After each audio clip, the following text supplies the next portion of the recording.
وقال تعالى ما يلفظ من قول إلا لديه رقيب عتيد. وقال تعالى فاجتنبوا رجسا من الأوثان فاجتنبوا قول الزور. تمام تعریف و توصیف، حمد و ثنا، بزرگی اور بڑائی، عز و شرف، جاہ و جلال اس اللہ رب العزت کے لیے لائق اور زیبا ہے جو ساری کائنات کا خالق ہے، جو سب کا رازق ہے، یہ ایک دن سب کو مارنے اور پھر جلانے والا ہے۔ اس مختصر سی حمد و ثنا کے بعد بے شمار انگنت لامحدود درود و سلام تمام انبیاء رسول پر، خصوصاً پیارے نبی محمد مصطفیٰ صلی اللہ علیہ وسلم پر۔ معزز سامعین، خطبہ مسنونہ کے بعد قرآن مجید کے 4 مختلف مقامات سے میں نے 4 آیتیں آپ کو سنائی ہیں۔ آج کا میرا موضوع ہے معاشرے میں جو چیز عام ہوتے جا رہی ہے، جس کا احساس بہت کم ہم کو اس کی قباحت اور اس کی شناخت کا محسوس ہوتا ہے، وہ جھوٹ ہے۔ جھوٹ کو عربی زبان میں کذب کہتے ہیں۔ جھوٹ کا مطلب ہے کہ واقعے کے خلاف، حقیقت کے برخلاف کسی بات کو کہنا اور پھیلانا، یہ جھوٹ کہلاتا ہے۔ جھوٹ بکنا گناہ ہے۔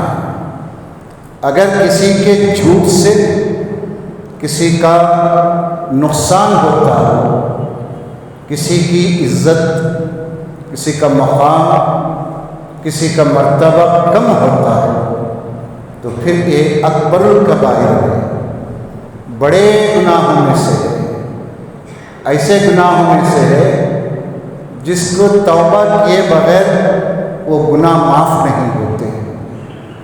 اللہ کے پیارے نبی صلی اللہ علیہ وسلم نے ہمیں جو معاشرتی آداب بتائے ہیں، ان آداب میں ایک اہم ادب آدمی اپنی گفتگو میں سچائی کو برقرار رکھے۔ سچ ایک ایسی صفت ہے جو انسان کو عزت، وقار اور معاشرے کے اندر ایک مقام دیتی ہے۔ سچائی انسان کو نیکی کی طرف لے جاتی ہے۔ نیکی انسان کو جنت کا راستہ بتاتی ہے، اور اللہ کے پاس اس کو صدیق لکھا جاتا ہے۔ تو معلوم یہ ہوا کہ ہم جو گفتگو کرتے ہیں، ذرا اس کا لحاظ رکھیں کہ ہم جو بول رہے ہیں، جو کہہ رہے ہیں، ہم کس مقصد سے کہہ رہے ہیں، آخر اس کا مقصد ہمارا کیا ہے۔ ایک بات یاد رکھیے، جھوٹ کی رفتار بہت تیز ہوتی ہے، جھوٹ بہت تیزی سے پھیلتا ہے، لیکن منزل پر صرف سچ ہی پہنچ سکتا ہے۔ ایسے کئی واقعات ہم دیکھتے ہیں، لوگ آپس میں جھوٹ کو پروان چڑھاتے ہیں۔ اس لیے سورہ قاف میں اللہ تبارک و تعالیٰ نے کہا ما یلفظ من قول الا لدیہ رقیب عتید۔ انسانوں، یہ بات ذہن نشین کر لو، اچھی طرح ذہنوں میں بٹھاؤ، جو تم بولتے ہو، جو تم کہتے ہو، جو تم سنتے ہو، یہ جو فرشتے جو تمہارے کندھوں پر سوار ہیں، یہ ان کو لکھ رہے ہیں، یہ تمہارا دفتر اور فائل بنا رہے ہیں۔ قیامت کے دن یہ فائل کھول کر پرنٹ آؤٹ نکال کر دیا جائے گا۔ اس لیے بولنے سے پہلے تولنا چاہیے، میں کیا کہنے جا رہا ہوں، اس کا کیا نتیجہ ہوگا، اس سے مجھے اور سامنے والے کو، سننے والے کو کیا فائدہ ہوگا۔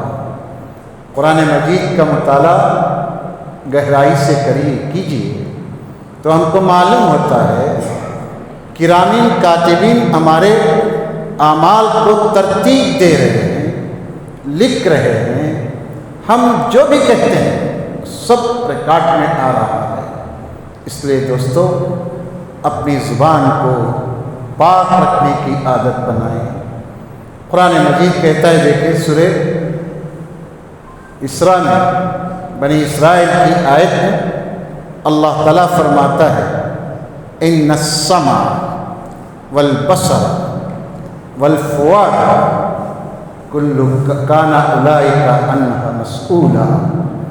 یاد رکھو، جو تم کو اللہ تعالیٰ کان دیا ہے، جو بصارت عطا کیا ہے، نظر، آنکھ، کان اور دل، یہ سارے کے سارے چیزیں اللہ رب العزت کے دربار میں ان کے استعمال کے تعلق سے سوال کیا جائے گا۔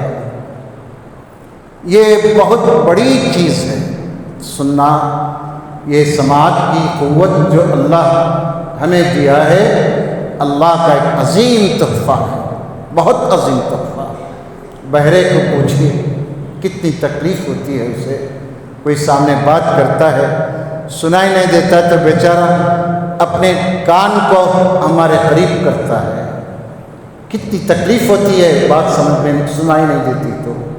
اس لیے کانوں کو صحیح استعمال کرنا چاہیے۔ کان کے بارے میں اللہ تعالیٰ سوال کرے گا۔ ہم یہ آج کل عام طور پر دیکھتے ہیں، پہلے وائر ہوتا تھا، موبائل کو لگائے، کانوں میں ایئر بڈ رکھ لیے، سننے لگے، معلوم نہیں کیا سنتے ہیں کیا ہوتا ہے۔ آج کل تو وائرلیس آ گئے، چھوٹا سا ایک ٹکڑا ہے، کان میں لگاتے ہیں، معلوم نہیں کیا سنتے ہیں۔ گمان ظنوا بالمؤمنین خیرا، ہم خیر کا ہی گمان کریں گے۔ آپ قرآن سنتے ہیں، تلاوت سنتے ہیں، تفسیر سنتے ہیں، کبار علماء کی تفسیریں سنتے ہیں۔ ایک بات یاد رکھیے، کان کے بھی کچھ یہ ہیں، اس کے کچھ حقوق ہیں۔ حد سے زیادہ کان کو استعمال کریں گے تو ہو سکتا ہے کہ وہ اپنی مدت سے پہلے ہی اپنی قوت کو کھو دے۔ اس لیے جہاں تک ہو سکے اپنے کانوں کو صحیح طور پر استعمال کیجیے۔ اللہ بہتر جانتا ہے میں کیا سنتا ہوں۔ آنکھ، اللہ تبارک و تعالیٰ جو آنکھ دیا ہے، اس سے اچھی چیزیں دیکھنے کی عادت بنائیں۔ یہ دو چیزیں دیکھیں، کان اور آنکھ، انسان کے فیصلے کے لیے بہت اہم کردار ادا کرتے ہیں۔ ہم نے جو دیکھا، جو سنا، اس کی بنیاد پر ہم کسی فیصلے پر پہنچتے ہیں۔ اس لیے اللہ تعالیٰ کان اور آنکھ کے بعد دل کا ذکر کیا ہے کہ فیصلے یہ دو چیزوں سے ہوتے ہیں۔ مبارک لوگ ہیں وہ جو اپنے ان عظیم اعضاء کو صحیح استعمال کرتے ہیں۔ قرآن مجید کا مطالعہ ہمیں یہ بتاتا ہے کہ جھوٹ ان لوگوں کی عادت ہے جو اللہ تعالیٰ کی آیتوں پر ایمان نہیں رکھتے۔ اولئک هم الکاذبون، اللہ تعالیٰ کہتا ہے یہی لوگ پکے جھوٹے ہیں۔ جھوٹ اللہ تعالیٰ کی آیتوں پر، اس کی نشانیوں پر ایمان نہ رکھنے کا نتیجہ ہے۔ اس لیے دوستو جھوٹ کی قباحت سے بچیے۔ جھوٹ ایک نفاق کی علامت ہے۔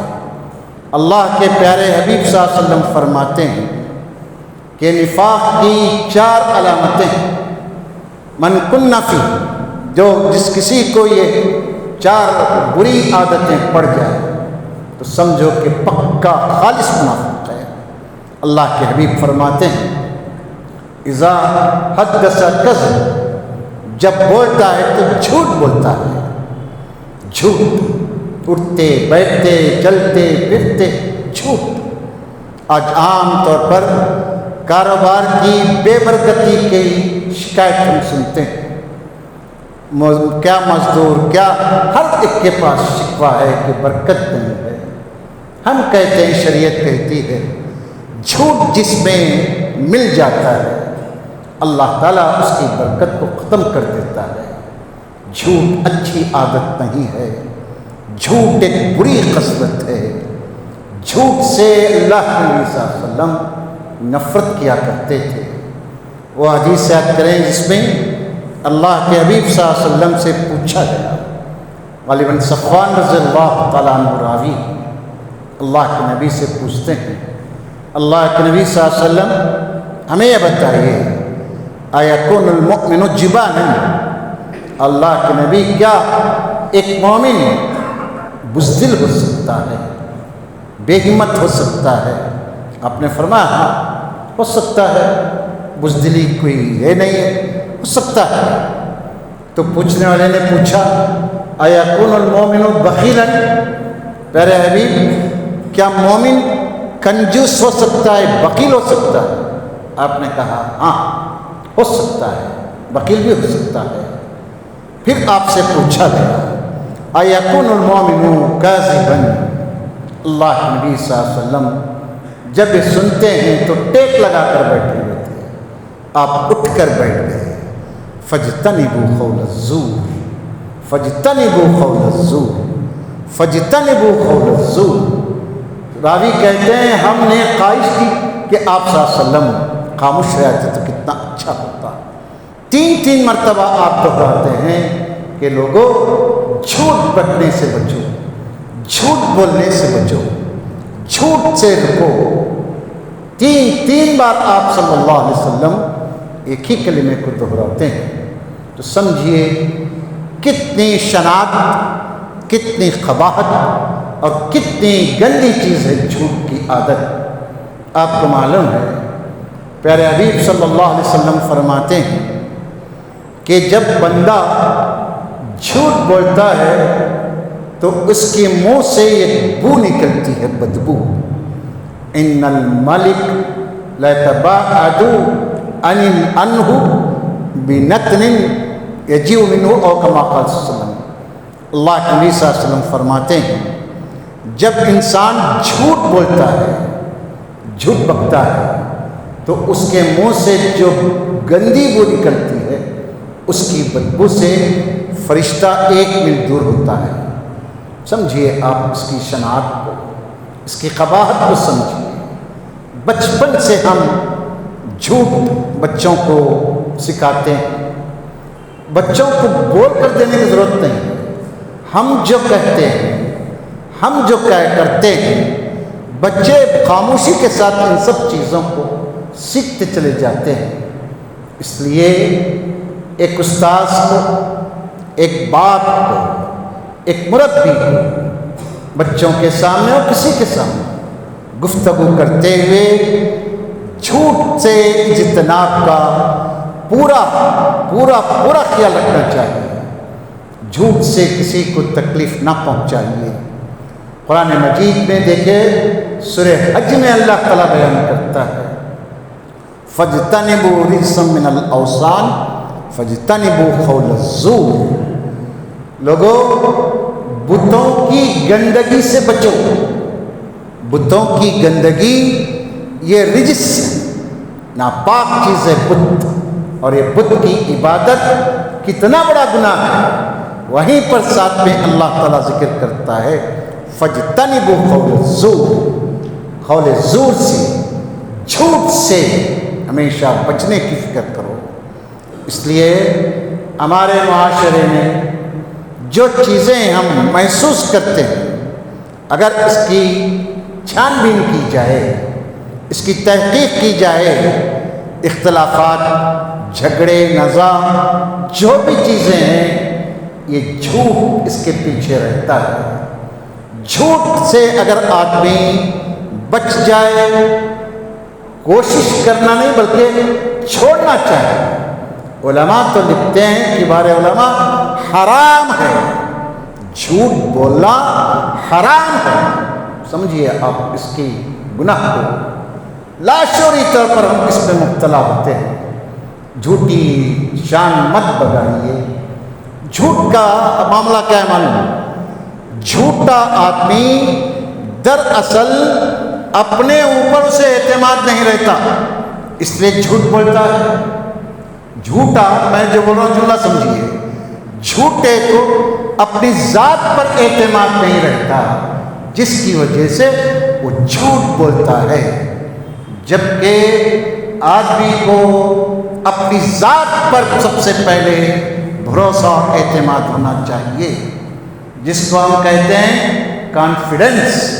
جب تک ہمارے اندر سچائی کی طاقت پیدا نہیں ہوگی ہم ہمت نہیں کر سکتے.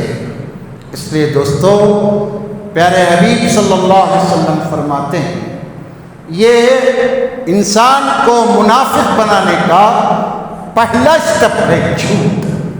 دوسرا اسٹیپ اللہ کے نبی صلی اللہ علیہ وسلم فرماتے ہیں اذا اؤتمن خان، امانت رکھی جائے تو خیانت کرتا ہے. خیانت بہت بہت بڑا گناہ ہے. امانتیں، ہماری باتیں، ہماری مجلسیں، ہمارا مال، ہماری عورتیں یا ہمارے بچے، یہ سب امانتیں ہیں. یہ بڑا وسیع مفہوم ہے امانت کا. امانتوں میں خیانت نفاق کی علامت ہے، یہ جھوٹ کے ذریعے سے آتا ہے.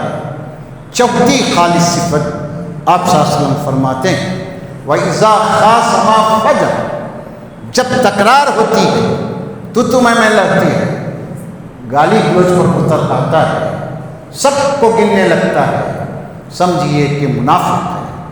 دوستو، اس کی جڑ، نفاق کی جڑ جھوٹ ہے. جھوٹ کو ختم کرنے کی کوشش کریں، فکر کریں، کیونکہ جھوٹ معاشرے کو دمک کی طرح کھا جاتا ہے. وہ حدیث یاد رکھیں جس میں اللہ کے نبی صلی اللہ علیہ وسلم فرماتے ہیں کہ جھوٹ، ایک آدمی سے آپ ایک بات کرتے ہیں، آپ کو وہ بھائی سچا سمجھتا ہے، مصدق اللہ کا، وہ آپ کو اچھا اور سچا سمجھ کر سن رہا ہے، وہ انتا کاذب اللہ، اور حالانکہ آپ اس کے لیے جھوٹ بکتے ہیں، اعتماد کھو دیتے ہیں. جھوٹ سے انسان بہت سارے مسائل میں پھنس جاتا ہے. اس لیے کہاوت ہم نے سنی کہ ایک جھوٹ کو چھپانے کے لیے 90 پر 9 جھوٹ بکنا پڑتا ہے. بچپن سے ہی اس کو ختم کریں. مائیں اپنے بچوں کو اس کی عادت ڈالیں. وہ حدیث جس میں اللہ کے نبی صلی اللہ علیہ وسلم بیٹھے ہوئے تھے، ایک ماں نے اپنے بچے کو بلایا، تعال اوتی کا، آؤ بیٹے میں تم کو دیتی. اللہ کے نبی صلی اللہ علیہ وسلم دیکھ رہے تھے تو بچہ آیا. آپ نے اس بچے کے آنے سے پہلے اس مائی سے پوچھا کیا دینا چاہتی ہو؟ کہا اس عورت نے کھجور دوں گی. آپ صلی اللہ علیہ وسلم نے فرمایا اگر تم یہ کھجور نہ دیتے تو یہ تمہارا جھوٹ لکھا جاتا، تمہارے دفتر میں جھوٹ شمار ہوتا. محترم سامعین، ہم اس ایک حدیث کو رکھ کر اپنی زندگی کا جائزہ لیں. ہم اپنے ملازموں کو، اپنے ماتحتوں کو کتنے وعدے کرتے ہیں، کتنی آس دلاتے ہیں، کتنے جھوٹی امیدیں دلاتے ہیں. بیچارے امید دے کر ہم تک پہنچتے ہیں. جب آپ پھر بہانہ کرتے ہیں تو غریب پر کیا گزرتی ہوگی. کہیے یہ کام میرے بس کا نہیں ہے، یہ میں نہیں کر سکتا، یہ میرے بس کی بات نہیں ہے. اس کی عزت، آپ کی عزت کم نہیں ہوتی، آپ کا وقار بڑھتا ہے، آپ کی عزت اس کی نظر میں کئی گنا بڑھ جاتی ہے. کیا حقیقت پسند انسان ہے، جھوٹا وعدہ نہیں کرتا، جھوٹ کا سہارا نہیں دیتا. جھوٹی امید مت دلائیے. جھوٹی امید دلانا یہ انسان کو بزدل بناتا ہے. آپ کو یاد معلوم ہونا چاہیے پیارے حبیب صلی اللہ علیہ وسلم فرماتے ہیں ان الکذب جھوٹ یہدی الی الفجور وان الفجور یہدی الی النار۔ پیارے حبیب صلی اللہ علیہ وسلم فرماتے ہیں یاد رکھو جھوٹ تم کو فحش، گناہ، منکر اور برائی کی طرف لے جاتا ہے۔ دیکھ لیجیے آپ جتنے منکر اس دھرتی پر پل رہے ہیں، پنپ رہے ہیں، اس کے پیچھے جائیے، بیک گراؤنڈ جائیے، جھوٹ، اس جھوٹ سے اللہ کے حبیب فرماتے ہیں انسان فحش اور برائی میں مبتلا ہوتا ہے۔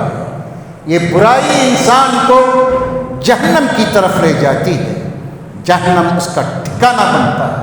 وَيُكْتَبُ عِندَ اللَّهِ كَذَّابًا، اور اللہ کے پاس اس کا نام جھوٹا لکھا جاتا ہے۔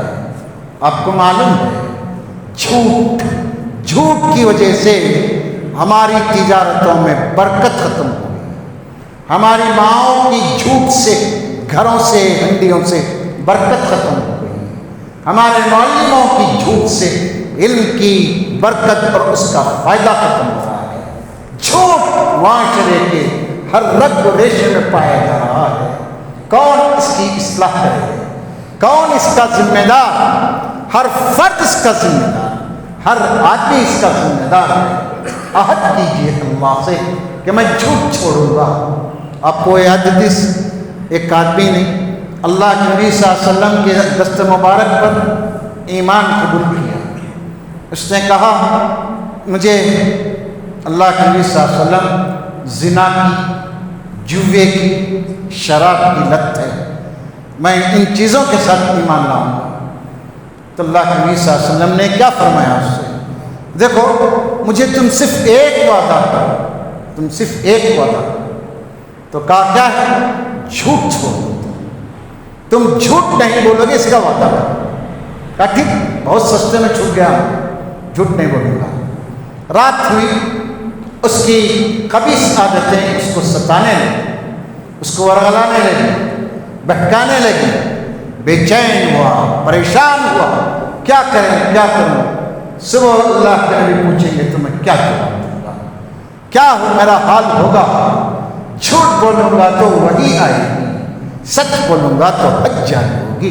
کیا تذبذب، پریشان، اسے حلق میں صبح کیا، پیارے حبیب کے دربار میں پہنچا، اللہ کے نبی سے کہا اللہ کے نبی صلی اللہ علیہ وسلم آپ نے میرے سارے گناہوں کو چھڑا دیا صرف ایک وعدہ مجھ سے لے کر۔ کہا کیا؟ رات ہوئی تو مجھے سب میرے گندے کام یاد آتے گئے، لیکن آپ سے جو میں وعدہ کیا تھا جھوٹ چھوڑنے کا، یہ وعدہ مجھے ستاتا رہا، اس کی وجہ سے میں کوئی کام نہیں کر سکا۔ اللہ کے حبیب نے اس کے لیے دعائیں کی۔ جھوٹ انسان کو، ہماری مائیں بچوں کی غلطی پر باپ تنبیہ کرنا چاہتا ہے، ماں جھوٹ بول کر بچے کو بچاتی ہے، بچہ سیکھتا ہے۔ ہاں، اس حربے سے، اس ذریعے سے میں باپ کی سزا سے بچ سکتا ہوں۔ ہوم ورک نہیں کی بچے نے ہوم ورک نہیں کیا، ماں اسکول بھیجتے ہوئے بولتی ہے سر میں درد تھا، بخار تھی، کیا کی تھا وہ تو بول ڈالو۔ بچی کو سہارا ملا جھوٹ کا، بچی اپنی سستی اور کاہلی کو بچانے کے لیے ماں کی سیکھ سے جھوٹ بولنے لگی۔ 1 2 3 یہ جھوٹ کا پہاڑ بنتا گیا۔ اب روتے ہیں بیٹھ کر، میرے بچے جھوٹ بولتے ہیں، مجھ پر بھروسہ نہیں کرتے، میں بچوں پر بھروسہ نہیں کرتا۔ بگاڑے کون بگاڑے بچوں کو؟ ہم ہی تو بگاڑے، ہم ہی تو سیکھ دیے ان کو، ہماری طرف سے ہوا ہے سب۔ اس لیے دوستو جھوٹ لعنت ہے۔ آپ کو معلوم ہے قرآن مجید میں کیا کہتا ہے؟ سورہ آل عمران میں اللہ تعالیٰ فَنَجْعَلْ لَعْنَتَ اللَّهِ عَلَى الْكَاذِبِينَ، آؤ جھوٹوں پر اللہ کی لعنت ہو، یہ بد دعا ہے، لعنت ہے اللہ کی جھوٹے پر۔ وقتی طور پر جھوٹ ہم کو شرمندگی سے بچائے گا، وقتی طور پر ہم اس مصیبت سے ٹل جائیں گے، وقتی طور پر پریشانی ختم ہوگی۔ نہیں، جب جھوٹ کا پول کھل جائے گا تو آدمی کی ایک دھول کی بھی قیمت نہیں رہے گی۔ اس لیے مسلمان کو اللہ کے نبی صلی اللہ علیہ وسلم نے بہادر بنایا ہے۔ سچ ایک طاقت ہے، سچ ایک قوت ہے، سچائی انسان کو سر اٹھا کر جینے کی سیکھ اور طاقت دیتی ہے۔ سچائی انسان کو باعزت بناتی ہے۔ عزت دار بنیے، خوددار بنیے، یہ نسخے اسلام کے ہیں جو اس نے ہم کو سکھائے ہیں۔ وہ کامیاب ہے انسان جو ان نسخوں پر عمل کر کے اپنی دنیا اور آخرت کو بناتے ہیں۔ جو لوگ جھوٹ کا سہارا لیتے ہیں بھائیوں، آج نہیں تو کل شرمندہ ہوں گے۔ جیسے میں نے شروع میں کہا، جھوٹ کی رفتار تیز ہوتی ہے لیکن منزل پر پہنچتا سچ ہے۔ سچائی کو پکڑیے، سچائی کے راستے پر آئیے۔ اور ایک بات یاد رکھیے، پیارے نبی صلی اللہ علیہ وسلم کے تعلق سے جو بھی آدمی جھوٹی حدیثیں بیان کرے گا، من کذب علی متعمدا فلیتبوأ مقعدہ من النار، پیارے حبیب نے فرمایا جو کوئی مجھ پر جان بوجھ کر جھوٹی حدیثیں گھڑتا ہے، خبردار اس کا ٹھکانہ جہنم ہے۔ اس لیے دوستو، کوئی بھی کام کرنے سے پہلے سچ اور جھوٹ کو پرکھ لو، سچائی پر چلنے کی عادت بناؤ۔ سچائی کے ساتھ اللہ تبارک و تعالیٰ دیتا ہے، سچے انسانوں کو اللہ کی مدد اور نصرت ملتی ہے۔ اللہ سے دعا کرتا ہوں اللہ مجھے آپ کو سارے مسلمانوں کو جھوٹ جیسی لعنت سے بچنے کی توفیق، سعادت اور قوت نصیب فرما، سچائی پر چلنے کی طاقت اور توفیق نصیب فرما۔